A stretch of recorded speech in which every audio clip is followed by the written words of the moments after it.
So I was innocently browsing Twitter, and I'm sure everyone here has seen that there are some places in the world, mostly in kind of European countries, social democracies, places like that, that are trialing the 4-day week.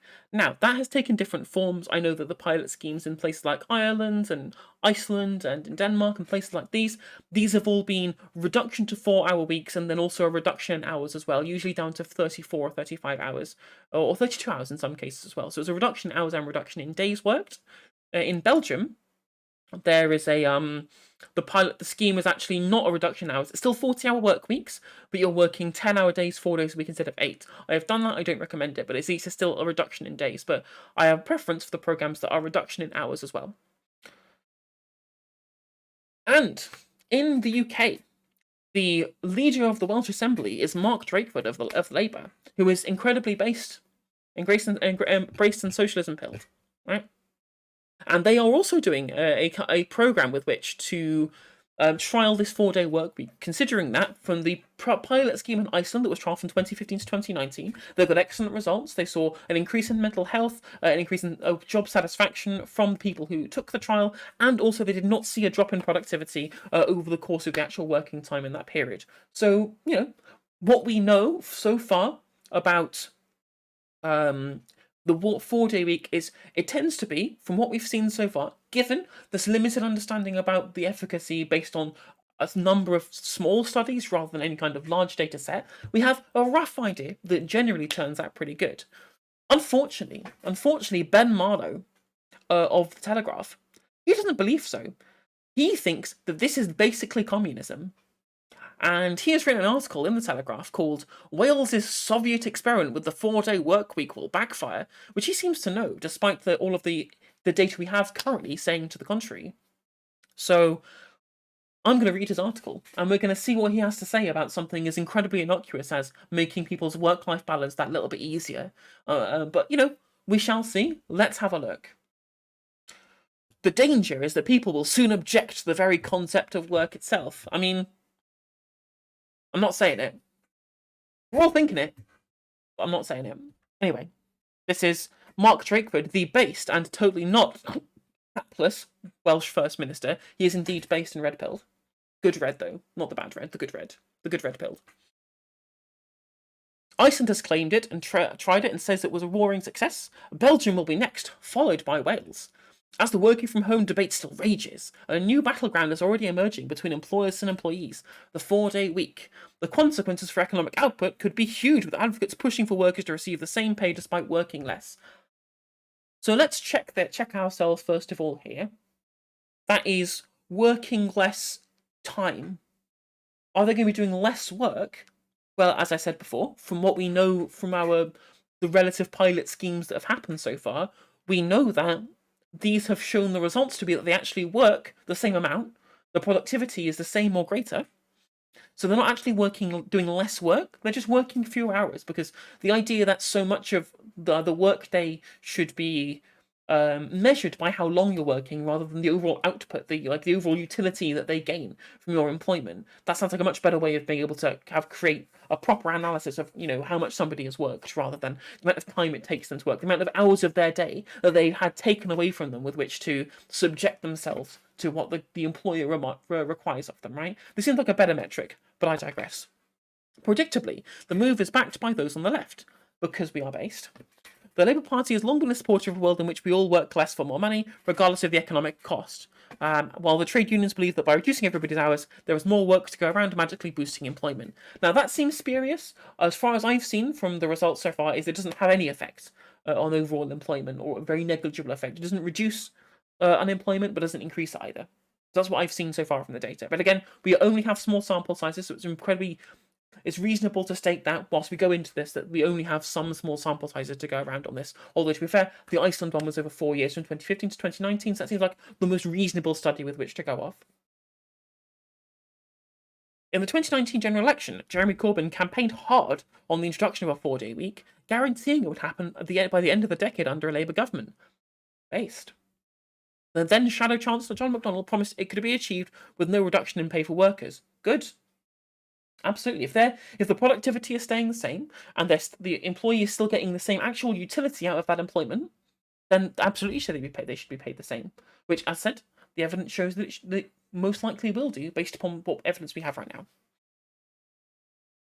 Outside of the fairy tale world that a socialist opposition inhabits, the idea of a 4-day week would have been unthinkable pre-pandemic, apart from the fact that the Iceland trial was before the pandemic, so that doesn't make sense. Then again, so too would the notion that a large portion of the population shouldn't be working from home the majority of the time. I mean, there have been plenty of people saying that some level to which people being able to work from home has always been the case, and there's been maybe a small cadre of people, but a cadre of people nonetheless, who have been saying that there are plenty of jobs that we do not need an office with which to do it in, and we should be able to give the option of working from home. That's always been a thing, but at least now, in a post-pandemic world, that happens more often, which is good. But COVID has rewritten the employment rulebook. Workers believe they now have the upper hand, and flexible working movement is rapidly gaining ground. I mean, if you're to take David Card at his word, labour power is significantly increasing, and in places where people are highly unionised, like other European countries, workers have incredibly more power than they do over here in the United States. So that's good. Millions now expect working from home to be a fundamental right rather than something to be negotiated. I mean, you're not showing me any evidence of them expecting it to be a fundamental right. I mean, I do. For jobs in which it is available to, but jobs in which you can do it from home, and there's no detriment for the overall if you're doing it from home, then you absolutely should have the right to choose which way whether you want to do so. But that's not what this graph that you've presented here, Ben. That's not what the graph says.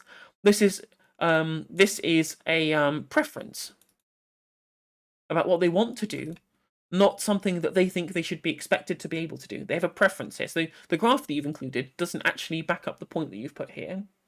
It would indeed be good for traffic, absolutely. It would reduce pollution. It would reduce the need for huge amounts of commuting that wastes people's time. It's working from home and the 4-day work week. It's just better, absolutely.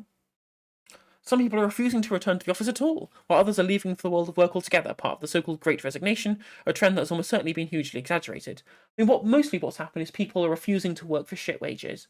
People are refusing to work in positions where they don't feel appreciated, they don't feel valued, they don't feel like the money that they get paid is fair for the incredible amount of work they do. And considering how low the minimum wage is, I would agree. I would agree that they mostly don't, considering how so much of our country can't even afford small emergencies because they don't have any money in the bank because all of their money is being taken away by fucking landlords. But again, this is quite a large digression here. Soon, the younger generation are likely to consider the idea of commuting long distances to and from an office akin to madness. As well they should. The idea that we commute extremely long distances it's nonsensical. Doesn't make any sense. Why the fuck should anyone have to commute incredibly long distances? We should have ample housing in the areas where jobs are plentiful and build more through, social funded programs, which should create a plentiful housing at the place where jobs are also plentiful. So make sure that people don't have to do long commuting because again, it is polluting. It does take time. It does take money. It reduces the purse overall of the the class of people who do have to continue going into work in a situation where they're not allowed to work from home, like in the service industry, where it's impossible for them to work from home, right? So the idea that people should have to commute long distances, that's nonsense. The fact that you're taking it as red hair, that doesn't make any sense to me at all.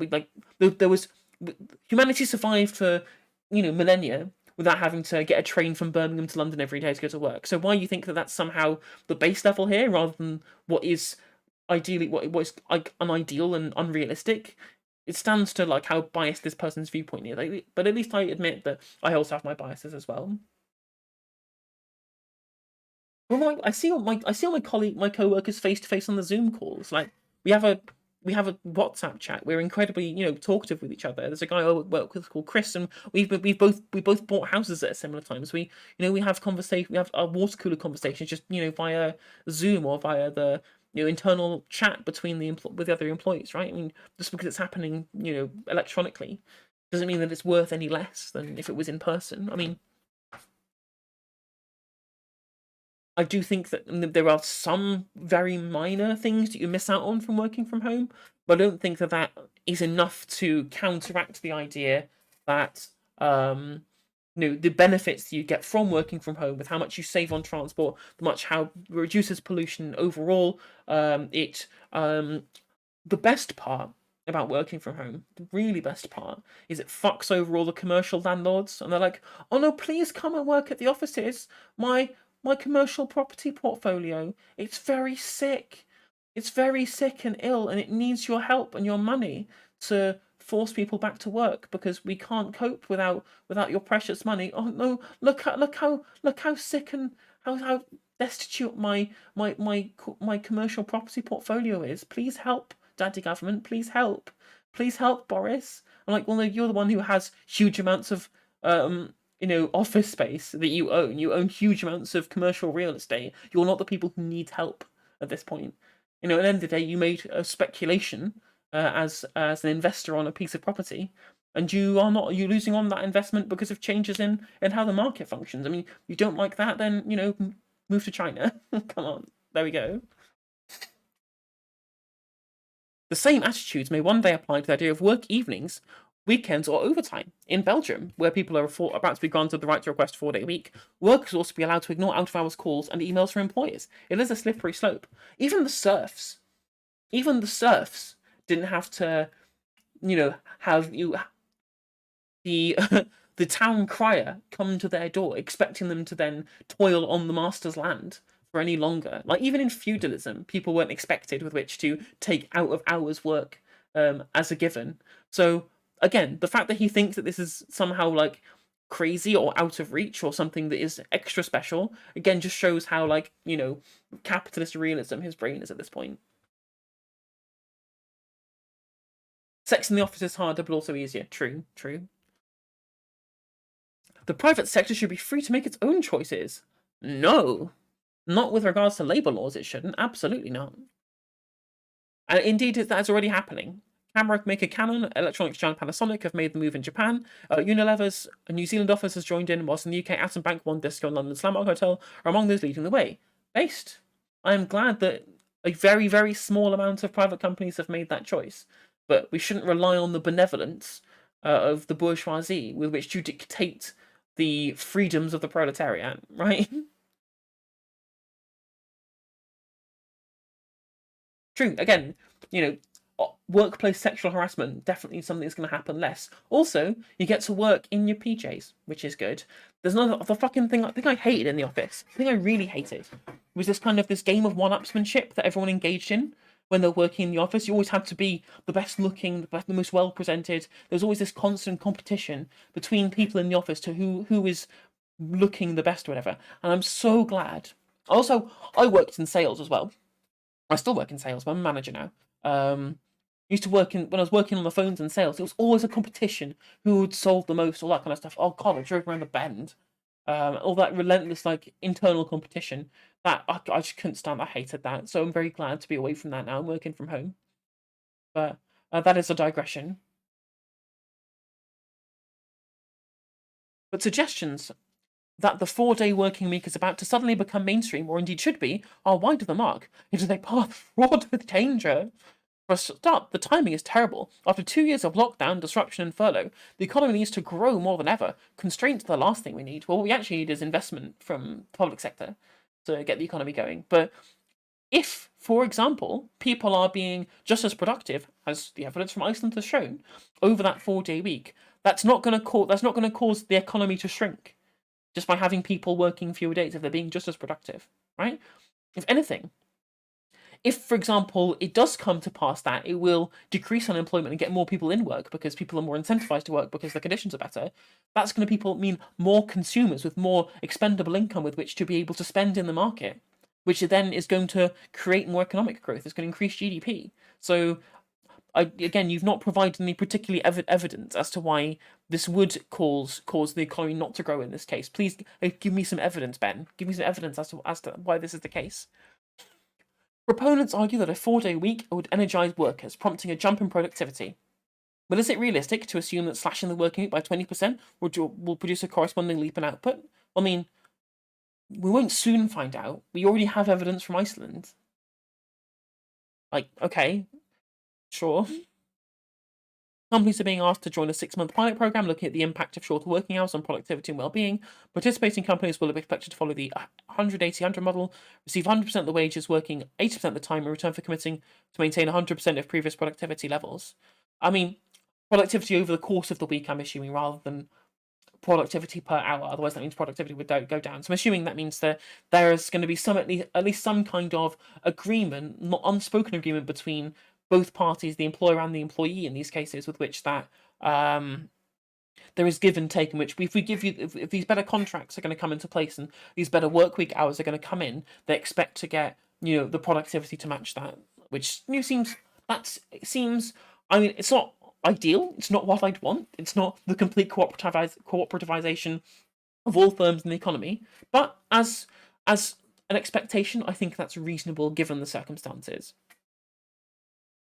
It's perhaps no surprise that the Welsh Government, which seems determined to keep its population under lockdown indefinitely, and a hapless First Minister, Mark Drakeford, is mulling a trial on the spurious basis that it will mean a better work-life balance, boost productivity, create thousands of new jobs, and reduce carbon emissions. Well, I mean, it's just a fact. It's just a fact that it's going to reduce emissions and it's going to create a better work-life balance. If you're working fewer hours, that's a better work-life balance. I mean, especially considering that if you really want to work more, then you can. Like, you can always do overtime. That's a thing that you can do. As long as you sign the working time directive waiver, you can work more hours if you want to. So it's a better work-life balance for people who don't want to work less, because if they don't want to sign that document, they don't have to. And for people who's for some reason, these fucking insane people who do want a work-life balance that includes more work than they need to, don't know why they would, but those people do theoretically exist. They could do even under this model, if you change the working time directive to 4 days and 35 hours, or 32 hours in this case. So, that is definitively a better work-life balance. It's definitively going to reduce carbon emissions because people are going to be commuting 1 day less a week, right? Under the assumption that it will create 100% of previous productivity levels based on this rule that Mark Drakeford set out, that's going to not boost productivity but keep it the same overall over the course of the working week, which is fine, because that means things were economically the same as they were before. It's just people are not having to spend 5 days in a week. They're just getting 5 days in work each week. They're just getting 4 days. That's just better anyway, regardless, even if it's the same productivity. And as for creating thousands of new jobs, we shall see. I've not seen any evidence of this or evidence to the contrary, so, But the other three, even if it's just the other three, that's still good. That's still better. That's still considerably better for working people than what we have now. A more likely outcome is that the work rate falls largely in line with reduction in working hours, except that's not what's happened in any of the trials in Iceland. Like, this what happened when a 4-day work week was trialled in Sweden in 2015. Okay, so you have one trial in Sweden that was smaller, and then an incredibly large trial in Iceland that was roaring success in all of those regards. So, the bigger study that we have is the opposite of your conclusion. And also, we have good results coming from the other places that have trialled it as well. We don't have the full results because they've not finished these particular trials just yet. But it's interesting that you cherry pick the very small study that had the things that fits your prescription, rather than the much larger study, the 4-year 2015 to 2019 study that showed that the benefits were incredibly great. And even then, and to be honest, even if productivity did go down, I don't think that a economy that relies specifically on infinite economic growth forever and ever and ever at the detriment of the working class is a good economic system. I don't. I'm a socialist. Of course, I don't believe in that. So, I mean, sure, maybe we'll have some kind of economic contraction. I don't really care, but I don't think that will happen either, based on the evidence that I've seen. So, sure, I guess. Red line go up. That's all that these kind of people care about.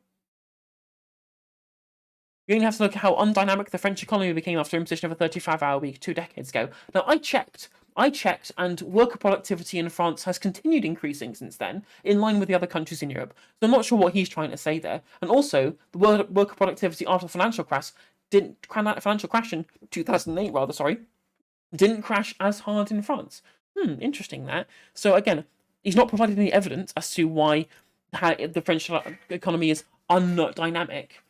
What that's even supposed to mean? What does that quantify? How do you quantify how dynamic an economy is? And if we're talking about in terms of productivity, which is what you were saying previously, that's just not the case. Like France's productivity over the last 20 years has increased in line with the rest of the European Union. So that point just seems completely spurious to me. With the working from home phenomenon threatening to create a two-tier workforce, the risk is that the workplace becomes further polarized. Some jobs simply can't be crunched into 4 days. I mean, that's true.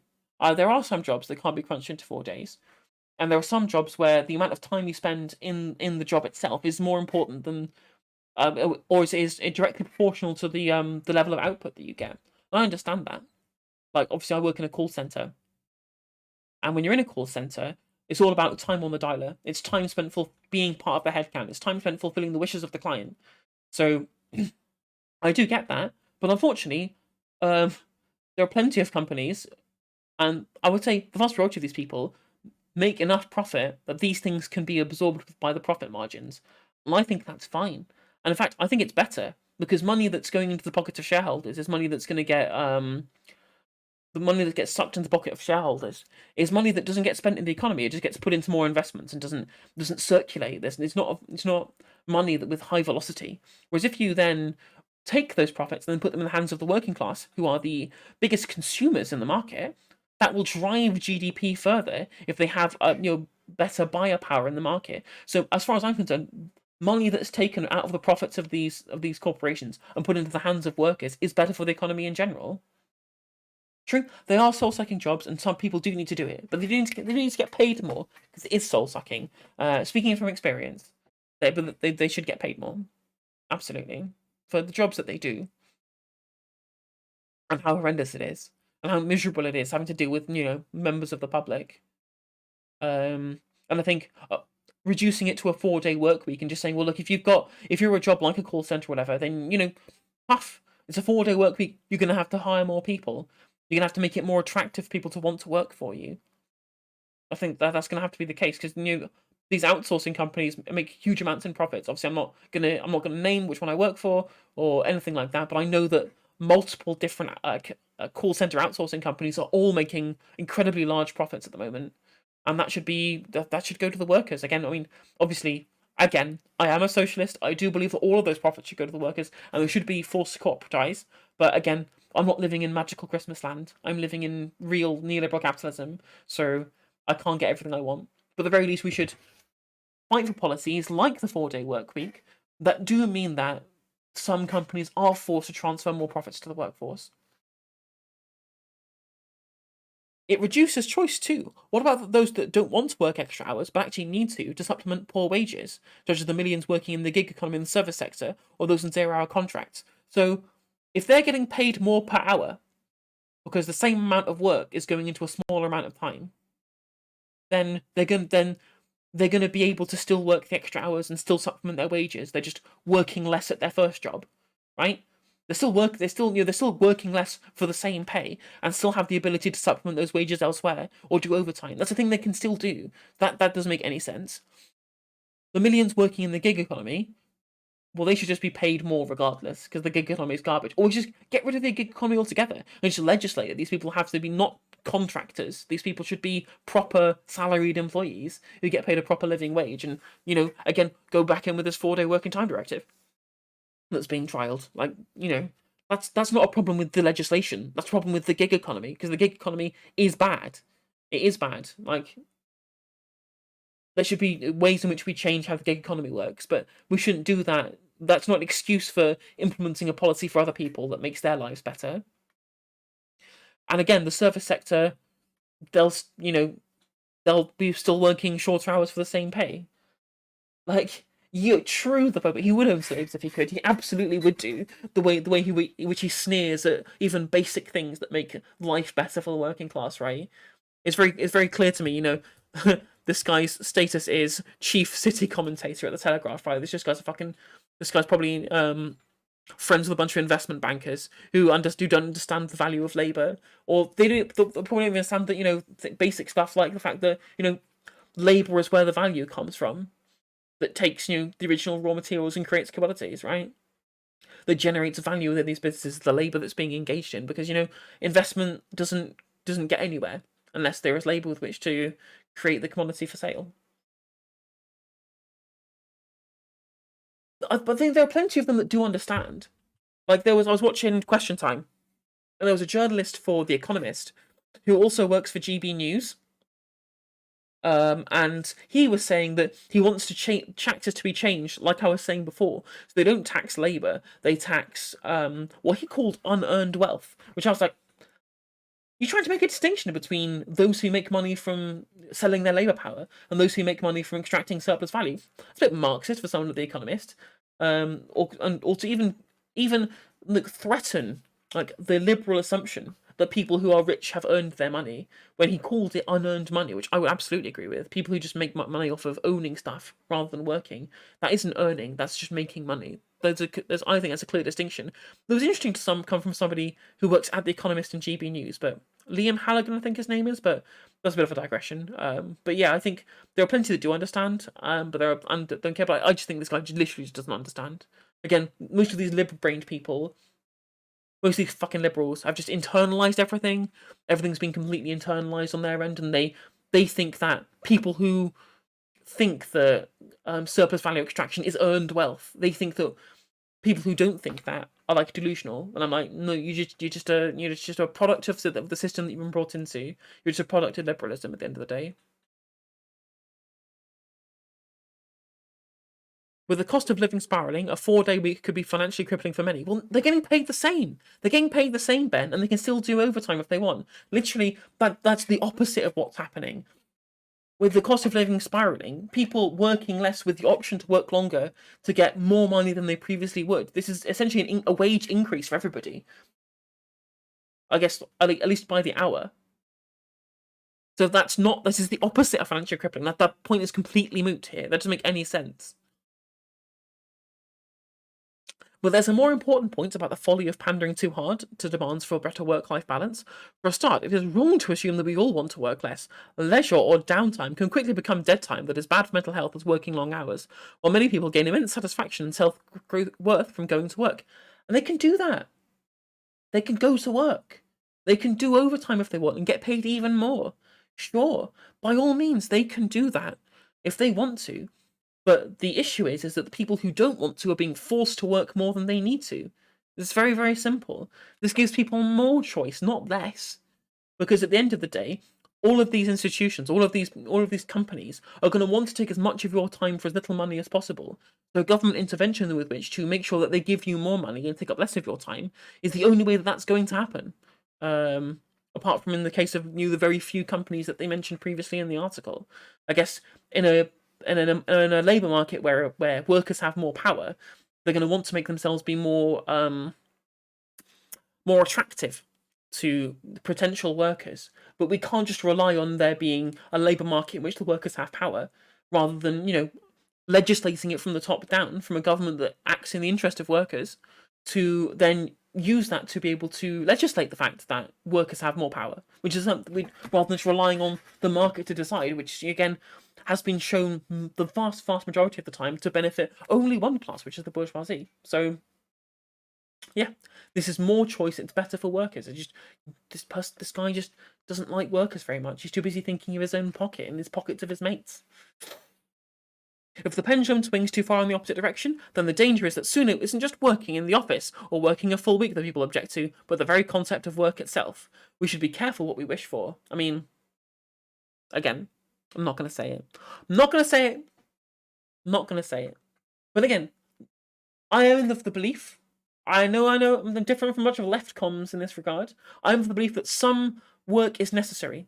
Some labour is necessary to keep society functioning. I just disagree with the idea that the amount of work that we do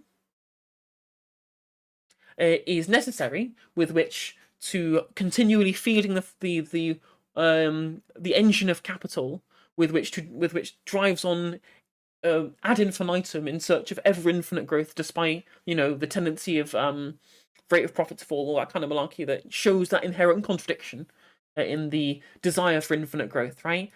That's my belief, is that the labour that we are doing is far more than we need to do, because we are specifically only incentivized to continue working in the way that we do, because we have consistent governments whose only demand is for increasing GDP, increasing economic growth, increasing this, increasing that, regardless of thinking, well, how can we maximize utility for the vast majority of people in society with what makes them happy, which the vast majority of the time is not working at fucking Burger King. So yeah, bad article from a bad man, but luckily, loads of it was a bunch of bollocks. So we got to dispel a bunch of myths there, which was good. So yeah, not bad.